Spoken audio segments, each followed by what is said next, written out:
하나님 말씀 나누는 시간 갖도록 하겠습니다. 오늘 본문 말씀은 저와 여러분들이 믿고 섬기는 하나님에 대해 다음과 같이 말씀하고 계십니다. 하나님이 어떠한 분이신지 다음과 같이 말씀하십니다. 다 같이 히브리서 13장 6절 말씀 다시 한번 읽겠습니다. 6절 같이 읽겠습니다. 그러므로 우리가 담대히 말하되 주는 나를 돕는 분이시니 사람이 내게 무엇을 행하든지 내가 두려워하지 아니하리라 하노라. 아멘. 그러므로 우리가 담대히 말하되 주는 나를 돕는 분이시니 라고 이렇게 말씀하십니다. 주는 나를 돕는 분이시다라는 것입니다. 주님은 나를 도우신다 이렇게 말씀하고 계세요. 주님이 다른 사람들은 도우시는 것 같은데 저는 안 도우시는 것 같습니다. 이게 아니고 주님은 나를 돕는 분이시다 이렇게 말씀하십니다. 우리가 어떠한 상황, 어떠한 처지, 어떠한 상태에 있다 할지라도 주는 나를 돕는 분이시라고 말씀하십니다. 심지어 우리가 육신 가운데 있다 할지라도 탐욕 가운데 있다 할지라도 주님은 나를 돕는 분이시라고 말씀하십니다. 다 같이 오늘 본문 말씀인 히브리서 13장 5절 말씀 보겠습니다. 5절 같이 읽겠습니다. 너희의 행실을 탐욕이 없게 하고 너희가 가진 것들로 만족하라. 그분께서 이르시되 내가 결코 너를 떠나지 아니하고 너를 버리지 아니하리라 하셨느니라. 아멘. 하나님께서는 저와 여러분들에게 말씀하십니다. 너희의 행실을 탐욕이 없게 하고 너희가 가진 것들로 만족하라 말씀하십니다.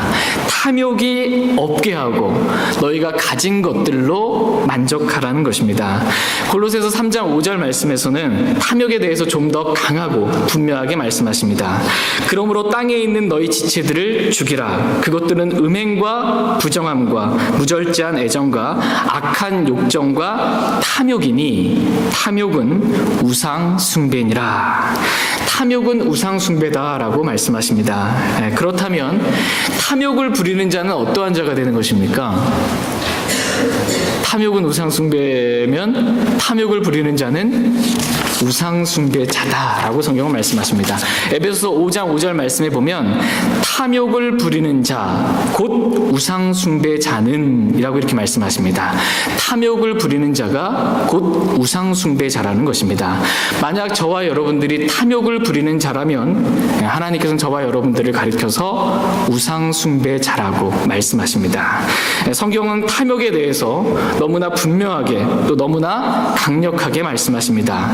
그럼에도 불구하고 우리가 계속해서 탐욕을 부리며 살게 된다면 어떻게 되는지, 그 결과가 어떠하게 되는지에 대해서 말씀하십니다. 에베소서 5장 5절 말씀에 보면 탐욕을 부리는 자, 곧 우상 숭배자는 결코 그리스도와 하나님의 왕국에서 아무 상속 유업도 받지 못하느니라 라고 말씀하십니다. 탐욕을 부리는 자, 곧 우상 숭배자는 아무 상속 유업도 받지 못한다는 것입니다. 근데 문제는 뭐냐면 저와 여러분의 육신이 끊임없이 탐욕을 부리며 산다는 것입니다. 저와 여러분의 육신이 끊임없이 탐욕을 부리며 삽니다. 전도서 1장에 보면 눈은 보는 것으로 만족하지 아니하고 귀는 듣는 것으로 채워지지 아니하는도다 이렇게 말씀하십니다. 그러니까 우리의 눈은 아무리 보고 또 보고 또 보고 눈의 정욕을 이렇게 안목의 정욕을 채우려고 해도 만족이 없다라는 거예요. 아무리 뭔가 좋은 음악을 듣고 뭔가를 좋은 것을 들어도 만족이 없다라는 것입니다. 우리의 육체는 늘 계속해서 탐욕을 부린다라는 것입니다. 우리와 동일한 육체, 우리와 동일한 육신을 가진 사도 바울도 이러한 탐욕의 죄 가운데 빠진 적이 있었다라고 고백하고 있습니다. 다 같이 로마서 7장 말씀 보겠습니다. 로마서 7장. 여러분 어떠세요? 탐욕이 우상 숭배라는 생각이 드세요?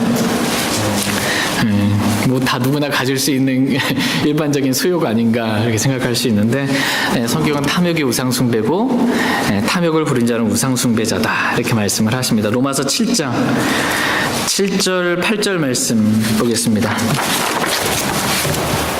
7절, 8절 말씀, 로마서 7장 7절, 8절. 7절 제가 읽겠습니다. 그러면 우리가 무슨 말을 하리요? 율법이 죄냐? 결코 그럴 수 없느니라. 아니라 오히려 율법을 통하지 않고서는 내가 죄를 알지 못하였으리니 율법이 너는 탐내지 말라 하지 아니하였더라면 내가 탐욕을 알지 못하였으리라. 그러나 죄가 명령을 통해 기회를 타서 내 안에서 온갖 종류의 욕정을 이루었나니 이는 율법이 없으면 죄가 죽었기 때문이라. 예. 율법은 너는 탐내지 말라 이렇게 말씀하고 계십니다. 근데 사도 바울 안에 죄가 명령을 통해 기회를 타서 온갖 종류의 욕정을 이루어서 내가 탐욕하는 자다라는 것을 알게 되었다라고 고백합니다. 한마디로 말하면 내가 탐욕을 부리는 자라는 것을 사도 바울이 말씀 가운데 알게 된 것입니다. 그런데 문제는 내가 원치 아니하는 그것을 지금 내가 행하고 있다는 것입니다. 내 원함은 그게 아닌데, 진짜 내 원함은 그렇게 탐욕 가운데 이끌려 사는 것이 아닌데 내가 원치 아니하는 탐욕에 지금 내가 이끌려 산다라는 것입니다. 로마서 7장 23절 끝부분에 보면 죄의 법에게로 나를 사로잡아가는 것을 내가 보는도다라는 말씀이 있습니다. 내가 그렇게 죄의 법에게로 사로잡혀 가는 것을 보면서도 어쩔 수 없이 끌려가는 내 자신을 지금 보고 있다라는 것입니다. 내가 그렇게 탐욕 가운데 살고 싶지 않은데 자꾸 육신의 탐욕 가운데 끌려가는 거예요. 그것을 추구하면서 이 자신을 바라보면서 여전히 끌려가는 내가 얼마나 비참한 사람인지 지금 절망 가운데 사도 바울은 고백하고 있습니다. 다 같이 로마서 7장 24절 말씀 같이 읽겠습니다. 로마서 7장 24절 같이 읽겠습니다. 오 나는 비참한 사람이로다. 이 사망의 몸에서 누가 나를 건져내랴. 오 나는 비참한 사람이로다. 여러분도 하나님 앞에서 이러한 고백을 한번 해보신 적이 있습니까? 나는 정말 그렇게 살고 싶지 않은데 이 탐욕 가운데, 죄 가운데, 육신의 정욕 가운데 끌려가는 이 내 자신을 보면서도 어떻게 할지 모르는 그 비참함을 주님 앞에 고백해 보신 적이 있으십니까? 오 나는 비참한 사람이로다. 지금 사도 바울의 마음 상태는 어떠냐면 나는 지금 육신 가운데 있습니다 라는 거예요. 나는 지금 육신 가운데 있고 지금 나는 탐욕의 죄 가운데 있습니다 라고 지금 하나님 앞에서 고백하고 있습니다. 이렇게 사람이 육신 가운데 있고 탐욕의 죄 가운데 있게 되면 하나님과의 교제가 끊어지게 됩니다. 하나님과의 교제가 끊어집니다. 그런데 하나님께서는 나를 돕는 분이시다 이렇게 말씀하고 계십니다. 하나님은 예수 그리스도 우리 주를 통하여 나를 돕는 분이시라고 말씀하십니다. 죄는 하나님과 우리 사이를 나눕니다. 그래서 죄가 있으면 하나님과의 교제가 안 됩니다. 또한 우리의 육신은 하나님과 원수가 됩니다. 육신적인 생각은 하나님과 원수가 되는 것이니라 라는 말씀처럼 우리의 육신은 하나님과 원수 관계가 되게 만듭니다. 지금 사도 바울의 상태가 어떤 상태냐면 이 육신 가운데서 하나님과 원수가 된 상태, 이 탐욕의 죄 가운데서 하나님과의 교제가 끊어지게 된 그런 비참한 상태에 있다라고 고백합니다. 근데 너무나 감사한 사실은 이러한 비참한 상태에 우리가 빠져 있다 할지라도 하나님께서는 저와 여러분들을 돕는 분이시다 이렇게 말씀하고 계십니다. 주의할 점은 뭐냐면 하나님께서 우리를 도우세요. 근데 우리가 육신 가운데 행하도록 돕는 것이 아니고 육신으로부터 빠져나올 수 있도록 이렇게 돕는 것입니다. 하나님께서 우리가 죄를 지울 수 있도록 돕는 것이 아니고 그 죄를 용서받고 하나님과 교제가 회복될 수 있도록 돕는 분이시다라는 것입니다. 하나님께서는 저와 여러분들을 도우십니다. 우리가 육신 가운데 빠져 있을 때 그 육신부터 빠져나올 수 있도록 우리를 도우십니다. 우리가 죄 가운데 주님과 교제가 끊어졌을 때 그 모든 죄들을 그리스도의 보혈로 용서받고 주님과 같이 교제의 관계를 회복할 수 있도록 주님은 우리를 도우십니다. 이러한 일들이 가능한 이유는 주는 우리를 돕는 분이시기 때문입니다. 하나님께서는 저와 여러분이 어떠한 상태에 있든지 우리를 도와주시는 분이십니다. 하나님께서 예수 그리스도를 통하여 십자가의 보혈로 우리의 모든 죄들을 단번에 영원히 용서해 주심으로 죄 가운데 빠진 우리를 도우십니다. 또한 우리의 육신을 그리스도와 함께 십자가에 십자가에 못 박혀 죽게 하심으로 육신 가운데 있는 우리를 빠져나올 수 있도록 우리를 도우십니다. 하나님께서 예수 그리스도를 통하여 저와 여러분들을 돕는 분이시다라고 말씀하십니다. 그래서 사도 바울은 육신 안에 빠진 나를, 탐욕의 죄 가운데 빠진 나를 도우신 하나님에 대해서 다음과 같은 감사의 찬양을 돌리고 있습니다. 로마서 7장 24절과 25절 앞부분 말씀, 25절 앞부분까지만 같이 한번 읽겠습니다. 로마서 7장 24절 25절 앞부분입니다. 같이 읽겠습니다. 오 나는 비참한 사람이로다. 이 사망의 몸에서 누가 나를 건져내랴. 예수 그리스도 우리 주를 통하여 내가 하나님께 감사하노라. 아멘. 우리가 육신과 죄 가운데 비참한 가운데 있을 때 우리를 도우시는 분, 그분은 하나님이십니다. 그래서 우리를 육신으로부터 건져주시고 탐욕의 죄 가운데부터 우리를 건져 주십니다. 이렇게 자신을 돕는 하나님께 지금 사도 바울은 감사의 찬양을 돌리고 있습니다. 저와 여러분들 역시 우리의 원함과 생각은 늘 성령 충만한 가운데 성령을 따라 살고 싶지만 육신 가운데 빠져있고 탐욕의 죄 가운데 빠져있는 그 순간에라도 우리를 도우시는 하나님을 기억하고 주님께 감사의 찬양을 돌릴 수 있길 원합니다. 하나님께서는 저와 여러분이 일주일 내내, 한 달 내내 계속해서 육신의 죄 가운데, 이 탐욕의 죄 가운데, 우상숭배죄죠. 그 죄 가운데 빠져 있게 된다면 하나님께서는 어떻게 하실까요? 저와 여러분들을 떠나지고 저희를 버리실까요? 하나님은 그렇게 하지 아니하신다라고 말씀하십니다. 우리를 떠나거나 우리를 버리지 아니하신다라고 말씀하십니다. 다 같이 오늘 본문 말씀은 히브리서 13장 5절 말씀 다시 한번 읽겠습니다. 히브리서 13장 5절 말씀 같이 읽겠습니다. 시작. 너희의 행실을 탐욕이 없게 하고 너희가 가진 것들로 만족하라. 그분께서 이르시되 내가 결코 너를 떠나지 아니하고 너를 버리지 아니하리라 하셨느니라. 아멘. 하나님께서는 구원받은 저와 여러분들에게 말씀하십니다. 내가 결코 너를 떠나지 아니하고 너를 버리지 아니하리라. 하나님께서는 우리가 아무리 육신적인 상태에서 주님과 너무나 멀리 떨어져 있다 할지라도 또 우리가 아무리 큰 죄 가운데 이 탐욕이라는 우상숭배 죄 가운데 머물러 있다 할지라도 우리를 결코 떠나지 아니하시고 우리를 버리지 아니하신다. 이렇게 말씀하고 계십니다. 한번 주 예수 그리스도를 마음에 영접한 사람, 이 사람 안에는 하나님이 계십니다. 예수 그리스도를 마음에 이렇게 영접했어요. 구원받는 그 순간. 그때 예수 그리스도께서 우리 안에 들어와 계시고 하나님이 우리 안에 들어오시고 성령님이 우리 안에 계십니다. 삼위일체 하나님이 우리 안에 계세요. 그래서 우리가 어떠한 상태에 있든지 우리가 어디로 가든지 그 하나님은 결코 우리를 떠나지 않는다. 이렇게 말씀하십니다. 결코 저와 여러분들을 떠나지 않습니다. 우리가 어떠한 상태에 있든지 우리가 어디로 가든지 한 번 구원받았으면 한 번 하나님 우리 안에 머물러 계시면 결코 우리를 떠나지 않습니다. 뭐 이렇게 육신 가운데 있으면 좀 어디 갔다가 다시 회개하면 돌아왔다가 이렇게 안 하십니다. 육신 가운데 있어도 머물러 계십니다. 우리와 함께 계시는 분이십니다. 그렇다면 결코 우리를 떠나지 아니하시고 우리를 버리지 아니하시는 하나님께서 저와 여러분들과 항상 함께 계신 하나님께서 그 우리 안에서 뭘 하실까요? 그 하나님께서 결코 우리를 떠나지 아니하시고 우리와 항상 함께 계시는 하나님께서는 우리를 돕는 분이시다. 이렇게 오늘 본문 말씀하십니다. 그래서 사도 바울은 그러므로 우리가 담대히 말하되 주는 나를 돕는 분이시니 사람이 내게 무엇을 행하든지 내가 두려워하지 아니하리라 라고 말할 수 있었던 것입니다. 내가 육신 안에 있어도 내가 탐욕의 죄 가운데 있어서도 하나님은 결코 나를 떠나지 아니하시고 나를 버리지 아니하시고 나를 돕는다라고 말씀하십니다.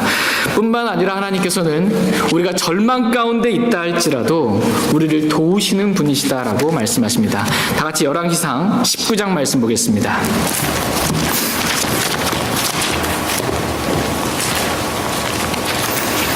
열왕기상 19장 4절 말씀 보겠습니다.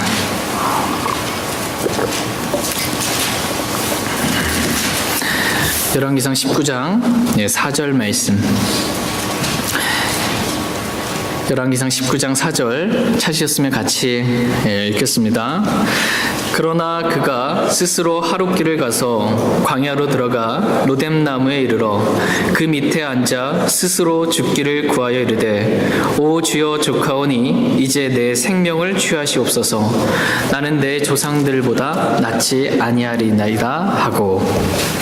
지금 엘리야는 이세벨이 자기를 죽인다라는 그러한 말을 듣고 완전한 절망 가운데 빠졌습니다. 그래서 지금 스스로 죽기를 구하고 있습니다.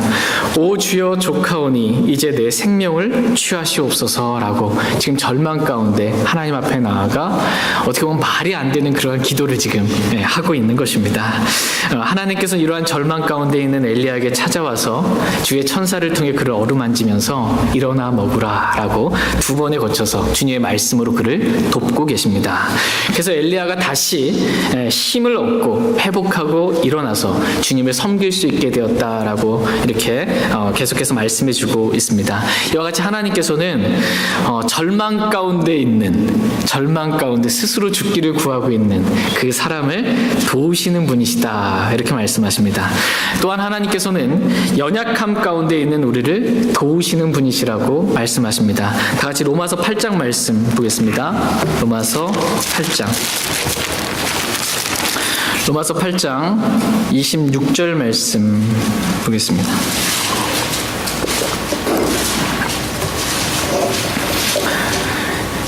연약한 가운데 있는 우리를 하나님은 도우시는 분이십니다. 로마서 8장 26절 말씀. 로마서 8장 26절 찾으셨으면 같이 읽겠습니다. 이와 같이 성령께서도 우리의 연약함을 도우시나니 우리가 마땅히 기도할 바를 알지 못하나 성령께서 말로 할 수 없는 신음으로 친히 우리를 위해 중보하시느니라. 아멘. 우리가 얼마나 연약한지 우리에게 조금만 그 시련이 닥쳐와도 우리의 그 연약한 마음의 감정이 요동치게 됩니다.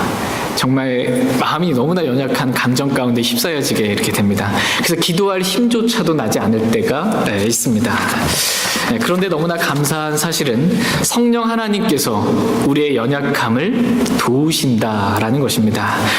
그래서 우리의 연약함의 마음의 감정을 하나님께서 위로해 주시고 다시 기도할 수 있는 힘과 믿음과 용기를 우리에게 주신다는 것입니다. 다시 주님을 따를 수 있도록 저와 여러분들을 붙잡아 주시고 일으켜 세워주시고 도와주시는 것입니다. 이와 같이 하나님은 연약한 감정에 휩싸여 기도하지도 못할 만큼 어려운 상태에 있는 우리를 돕는 분이시다라고 말씀하십니다. 오늘 말씀의 핵심은 뭐냐면 주는 나를 돕는 분이시다라는 것입니다.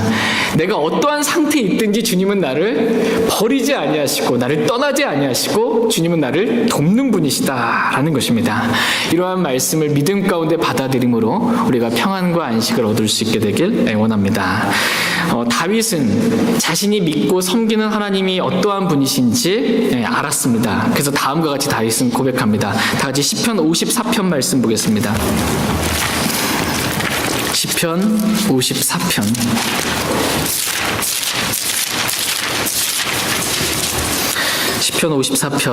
4절 말씀 보겠습니다. 하나님에 대한 믿음이 어떠해야 되는가? 시편 54편 4절. 오늘 본문 말씀과 동일한 고백을 다윗이 지금 하고 있습니다. 시편 54편 4절 말씀 같이 읽겠습니다. 보라, 하나님은 나를 돕는 분이시니 주는 내 혼을 떠받쳐 주는 자들과 함께 하시는도다. 아멘. 다윗은 자신과 함께하는 하나님에 대해서 다음과 같은 믿음을 가지고 있었습니다.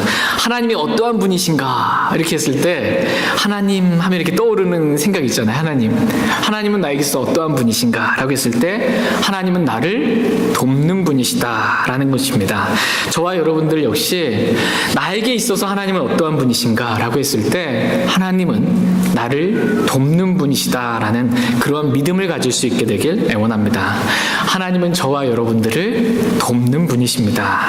우리가 어떠한 상태에 있든지 우리가 어디로 가든지 결코 떠나지 아니하고 우리와 항상 함께 계시면서 우리를 도우시는 분, 그분이 하나님이십니다.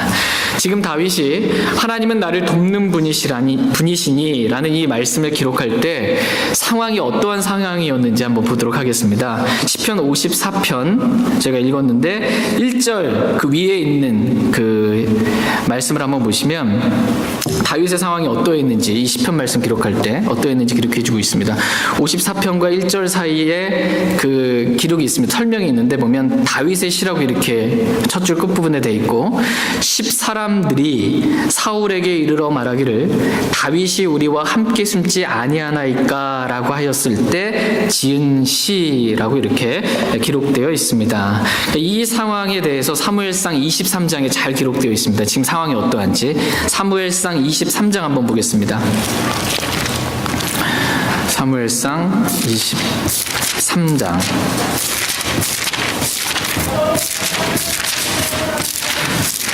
사무엘상 23장 말씀 보겠습니다.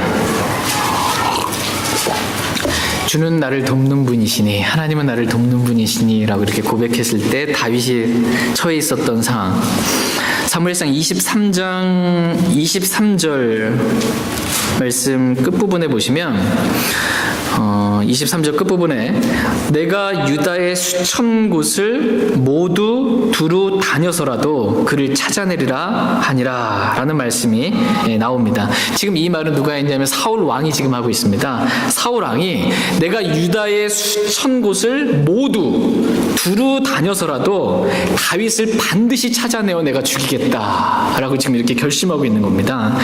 백성들이 블레셋과의 전쟁에서 승리하고 이렇게 돌아오게 될 때 서로 기뻐하면서 화답했던 주고받았던 내용이 있습니다. 그때 백성들이 뭐라고 했냐면 사울이 죽인 자는 수천이요 다윗은 수만이로다. 이렇게 그러니까 백성들이 사울에게는 수천을 돌리고 이 다윗에게는 수만을 돌렸습니다. 이것을 들었을 때 사울 왕이 말하자면 열이 받았다고 그래야 돼. 이게 강한 시기심 가운데 휩싸였습니다. 나한테는 수천밖에 안 돌리고 이 다윗한테는 수만을 돌리고 있구나 라는 그 강한 시기심 가운데 이러다가는 백성들의 온 마음이 다윗에게로 향했구나, 이러다가는 내 이 왕자마저도 위태롭게 되겠구나 라는 마음 가운데 반드시 내가 이 다윗을 죽여야 되겠다라는 그러한 시기심을 이 사울왕이 가지고 있었습니다. 그래서 유다의 수천 곳, 유다의 모든 곳을 내가 다 다녀서라도 반드시 다윗을 찾아내어 죽이겠다라고 결심하고 지금 온 군대, 이 왕국의 모든 군대를 동원해서 지금 다윗을 찾고 있는 그 상황에 10사람들이 사울 왕에게 가가지고서는 지금 다윗이 여기에 지금 숨어 있습니다라고 알려준 상황이에요. 그러니까는 사울이 그 얘기를 듣고 10사람들을 축복합니다. 하나님께서 너를 축복해. 지금 이런 축복 임하지 않습니다. 어쨌든 사울이 너무 좋아가지고서 어쨌든 축복해주고 다윗이 숨어 있다는 곳으로 이렇게 지금 온 군대를 이렇게 이끌고 가는 것입니다. 그러니까 우리나라로 치면, 요즘 나라로 치면 대통령이 장관급 되는 어떤 사람을 죄인으로 이렇게 완전히 낙인 찍어놓고 온 군대를 이렇게 모아서 그 한 사람을 잡기 위해서 지금 온 나라가 들썩이는 그러한 상황인 것입니다. 군대가 완전히 풀린 거예요. 그럼 이제 이러한 상황 가운데 정보까지 들어온 거예요. 그래서 여기 숨어 있다라고 해서 지금 사울 왕이 온 군대를 이끌고 다윗을 이렇게 찾으러 지금 간 것입니다. 다윗을 찾으러 가서 다윗이 이 산에 숨으면 여기를 쫓아가면 이렇게 다윗이 이렇게 또 도망가고 이런 상황 가운데 다윗 숨어 있는 이 곳에 사울 왕의 군대가 완전히 이렇게 에워싼, 온 군대가 에워싸서 둘러 있는 그런, 진치고 있는 그런 상황인 것입니다. 그래서 조금만 있으면 어떻게 되냐면 완전히 이제 순간 잡혀서 이제 죽을 수밖에 없는 위태한 상황에 지금 다윗이 놓여 있습니다. 이러한 상황 가운데 다윗은 하나님을 불렀습니다. 하나님은 나를 돕는 분이시니 라는 그러한 믿음 가운데 나를 도우소서라고 이렇게 다윗이 주님을 불렀던 것입니다. 그랬더니 하나님께서 조금만 있으면 잡힐 수 있는 그런 상황 가운데 한 사람을 보내셨어요. 하나님께서. 그래서 왕은 급히 오소서, 블레셋 사람들이 땅을 침략하였나이다 라는 말을 사울 왕에게 전해준 것입니다. 지금 다윗을 잡고 있는데 블레셋 사람들이 지금 이 땅을 쳐들어왔다는 것이에요. 그래서 급히 와서 블레셋 사람들을 막으라고, 전쟁을 하라고 이렇게 사자를 보냈습니다. 이 말을 듣고 사울이 다윗을 추격하기를 그치고 돌아가 블레셋 사람들을 치러 갔다라고 성경은 기록되어 있습니다. 그러니까 하나님께서 피할 길을 내사 다윗을 지금 도운 것입니다. 만약 하나님께서 이때 한 사람을 보내셔서 블레셋 사람들이 쳐들어왔다라는 소식을 전해주지 않았더라면 어떻게 됐을까요? 다윗은 완전히 잡힐 수밖에 없는, 죽을 수밖에 없는 그런 위태한 상황입니다. 근데 이 소식이 만약에 조금이라도 타이밍이 늦었다면 어떻게 됐을까요? 이미 잡힌 다음에 와서 블레셋이 쳐들어왔습니다라고 타이밍이 조금만 늦었어도 다윗은 공경에 처할 수밖에 없는 그러한 상황이었던 것입니다. 그러나 다윗은 주님께 나를 도우소서라고 부르짖을 때 주님께서 고난 가운데 즉시 만날 도움이 되시는 분, 그분이 하나님이시라는 것을 다윗은 경험하게 된 것입니다. 다 같이 시편 46편 말씀 보겠습니다. 시편 46편 1절 말씀 보겠습니다.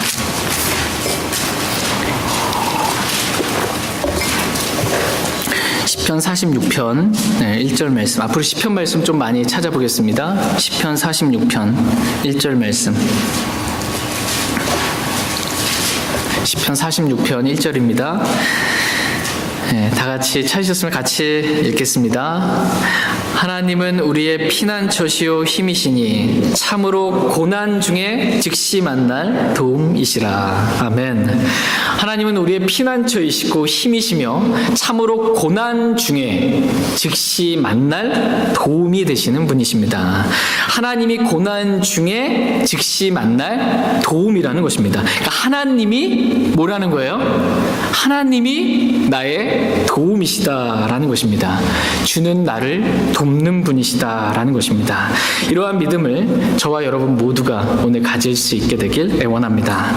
먼저 저와 여러분의 도움이 누구로부터 오는지 분명하게 말씀 가운데 확인하고 계속해서 말씀 보겠습니다. 시편 121편 보겠습니다. 저와 여러분의 도움이 어디로부터 오는가? 시편 121편 1절 2절 말씀 보겠습니다.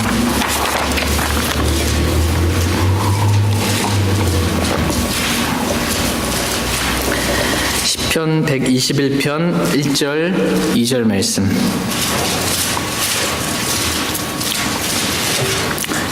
시편 121편 1절 2절입니다. 시편 말씀 계속 살펴보겠습니다. 시편 121편 1절 2절 같이 읽겠습니다. 내가 산들을 향하여 눈을 들리니 나의 도움이 거기서 오는도다. 나의 도움이 하늘과 땅을 만드신 주로부터 오는도다. 아멘. 나의 도움이 하늘과 땅을 만드신 주로부터 온다. 이렇게 말씀하고 계십니다. 하늘과 땅을 만드신, 말씀 한마디로 하늘과 땅을 만드신, 불가능이 없으신 주로부터 나의 도움이 온다라는 것입니다. 도움은 다른 곳으로부터, 다른 사람으로부터 오는 것이 아니고 저와 여러분의 도움은 누구로부터 오는 거예요? 주로부터, 하나님으로부터 오신다라고 말씀하고 계십니다. 이 말씀에 오늘 분명하게 우리 마음판에 새길 수 있길 원합니다. 나의 도움은 주로부터 온다. 이러한 믿음을 가질 때, 주는 나를 돕는 분이시니 라는 이러한 믿음을 가질 때 얻게 되는 세 가지 큰 유익이 있습니다. 첫 번째 유익은 뭐냐면, 주는 나를 돕는 분이시니 라고 믿을 때 우리는 행복해집니다. 다 같이 시편 146편 5절 말씀 보겠습니다. 146편 5절 말씀. 시편 146편 5절 말씀. 상황이나 환경 아무것도 바뀌지 않았어도 주님은 나를 돕는 분이시다라고 믿기만 하면 이 믿을 때 마음에 기쁨과 행복이 있습니다. 시편 146편 5절 말씀 같이 읽겠습니다. 야곱의 하나님을 자기의 도움으로 삼으며 주 자기 하나님께 소망을 두는 자는 행복하도다. 아멘. 하나님을 자기의 도움으로 삼으면 그 사람은 행복하도다 라고 말씀하고 계십니다. 하늘과 땅을 만드신, 불가능이 없으신 하나님께서 나의 도움이 되신다면, 나의 도움이 되시는 분이십니다. 나의 도움이 되시는데 얼마나 정말 행복하겠습니까? 저희 모두가 하나님을 나의 도움으로 믿음으로 말미암아 이러한 행복한 마음을 우리가 늘 가지며 살 수 있길 애원합니다. 두 번째로 주는 나를 돕는 분이시니 라고 믿을 때 두려움이 사라지게 됩니다. 주님이 나를 돕는 분이시다라고 믿으면 두려움이 사라집니다. 그 말씀이 오늘 본문 말씀 히브리서 13장에 기록되어 있습니다. 히브리서 13장 오늘 본문 말씀 히브리서 13장 6절 말씀 보겠습니다.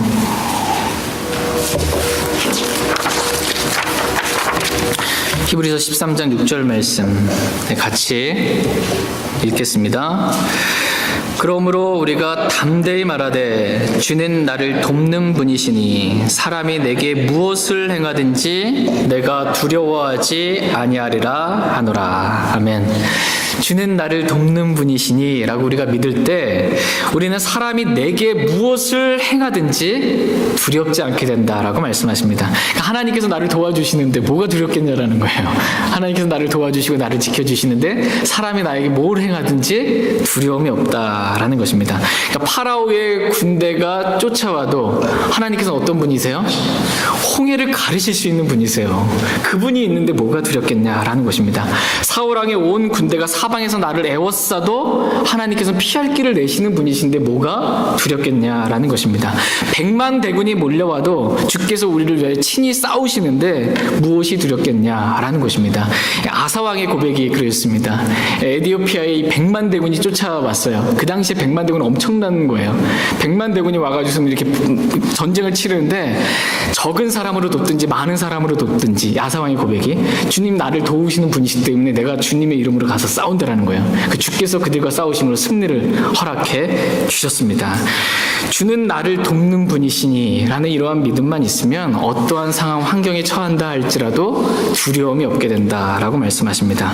저희 모두가 이러한 믿음 가운데 주님이 나를 돕는다라는 믿음 가운데 이 세상을 이기는 승리하는 그러한 삶 가운데 두려움 없이 살 수 있길 애원합니다. 마지막 세 번째로 주는 나를 돕는 분이시니 라는 이러한 믿음을 가지게 되면 실제적인 고난에서 주님이 건져주시는 것을 경험할 수 있게 됩니다. 다니엘 아시죠? 다니엘. 사자굴에 던져졌잖아요. 주님은 나를 돕는 분이시라는 그런 믿음이 있었습니다. 사자의 입을 막으셨어요. 거기서 건져주셨고 다니엘의 세 친구들이 용광로에 던져졌습니다. 주님은 나를 돕는 분이시니 나를 도와줄 걸 믿었는데 그리하지 아니하실지라도 저는 주님 신뢰하겠습니다. 이러한 믿음이 있었어요. 그래서 용광로에 던져졌다 할지라도 그 불이 그에게 어떠한 영향도 그들에게 어떠한 영향도 미치지 못하고 옷에 그른 냄새도 주지 못했다라고 주님이 지켜주셨다, 보호해주셨다라고 말씀하고 계십니다. 그러니까 우리가 어디에 있든지 우리가 어떠한 상황 가운데 놓여 있든지 주는 나를 돕는 분이시니 라고 믿으면 주님께서 친히 저와 여러분들을 지켜주신다라고 말씀하십니다. 저희 모두가 오늘 말씀 가운데 이러한 믿음을 좀 분명하게 가질 수 있기를 원합니다. 그래서 저희 모두가 담대히 주는 나를 돕는 분이시니 라고 믿음으로 고백할 수 있길 원합니다. 이제 마지막으로 주님은 저와 여러분들을 도우세요. 주님은 우리가 어떤 상태에 있든지 육신적인 어떤 상태에 있든지 어떤 상황이 있든지 주님 우리를 도우시는데 그럼 우리 뭘 하면 됩니까? 저와 여러분들은 뭘 하면 됩니까? 크게 두 가지만 살펴보고 오늘 말씀 마치겠습니다. 첫 번째로 저와 여러분들은 기도하면 됩니다. 속히 나를 도우소서라고 주님께 기도하면 됩니다.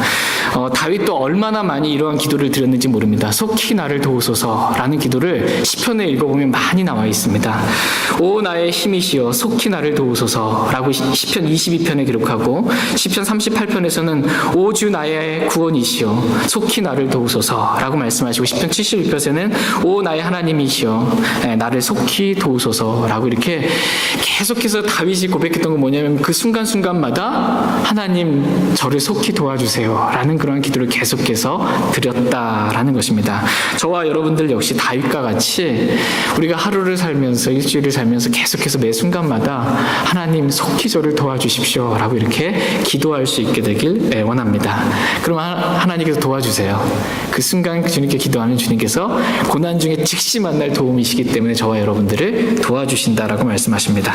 두 번째로 우리가 하나님께 나아가 이렇게 이렇게 기도했다면, 속히 나를 도와주소서라고 기도했다면 기도한 대로 주님께서 도와주실 것을 믿고 신뢰하라라는 것입니다. 주님을 신뢰하라는 것입니다. 다 같이 시편 115편 9절에서 11절 말씀 읽고 오늘 말씀 마치겠습니다. 시편 115편입니다.